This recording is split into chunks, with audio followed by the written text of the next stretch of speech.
कधीकधी आपलं आयुष्य एका क्षणात बदलतं, नाही का? त्यासाठी फार काही मोठं लागत नाही, फक्त एक छोटीशी भेट पुरेशी असते. ही गोष्ट आहे अशाच एका अनपेक्षित मैत्रीची, ज्याने एका माणसाचं आयुष्य पूर्णपणे बदलून टाकलं.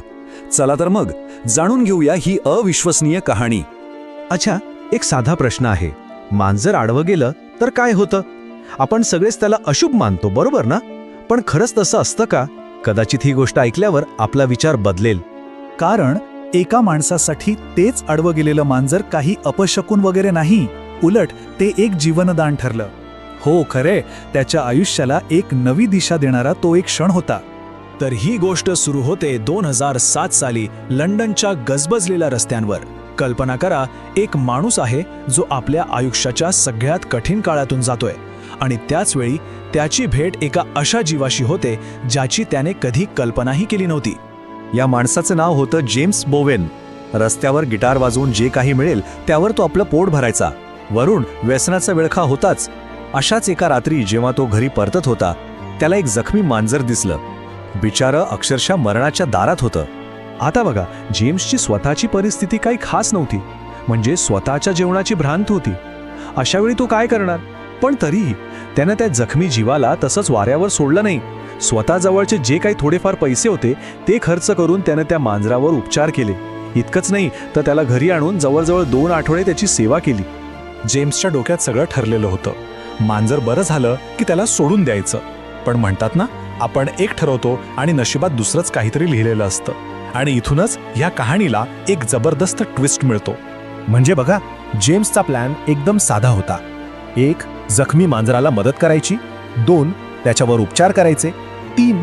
ते बरं झालं की त्याला त्याच्या वाटेनं जाऊ द्यायचं. पण हा प्लॅन यशस्वी होणार नव्हता, कारण ते मांजर बरं झाल्यावर जेम्सला सोडून जायला तयारच नव्हतं. तो जिथे जाईल तिथे ते त्याच्या मागे मागे, अगदी विचार करा, चालत्या बसच्या मागे सुद्धा ते धावायला लागलं.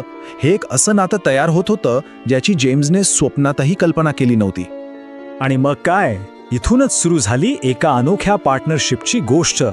एक अशी भागीदारी जी त्या दोघांनाही रस्त्यावरून उचलून थेट प्रसिद्धीच्या शिखरावर नेऊन ठेवणार होती. जेम्सने त्याचं नाव ठेवलं बॉब. आणि मग एक दिवस एक गंमतच झाली. जेम्स नेहमीप्रमाणे रस्त्यावर गिटार वाजवत होता, आणि बॉब काय करतो तर चक्क त्याच्या खांद्यावर जाऊन बसतो. आता हे दृश्य बघून रस्त्यावरून जाणारे लोक थांबणार नाहीत तर काय करणार? बॉबच्या येण्याने जेम्सच्या आयुष्यात काय बदल झाला? अहो, जमीन अस्मानाचा फरक पडला. म्हणजे बघा, जिथे आधी कोणी त्याच्याकडे साधं बघतही नव्हतं, तिथे आता बॉबमुळे लोकांची गर्दी जमायला लागली. कमाई तर वाढलीच, पण त्याहूनही महत्त्वाचं काहीतरी घडत होतं. जेम्सला जगण्यासाठी एक कारण मिळालं होतं, एक नवी उमेद मिळाली होती. हे बघा, बॉबची जबाबदारी जेम्ससाठी एक प्रचंड मोठी प्रेरणा ठरली.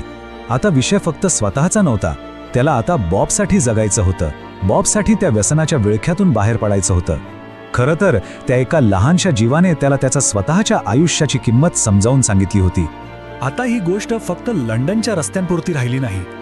या अनोख्या मैत्रीची कीर्ती हळूहळू जगभर पसरायला सुरुवात झाली.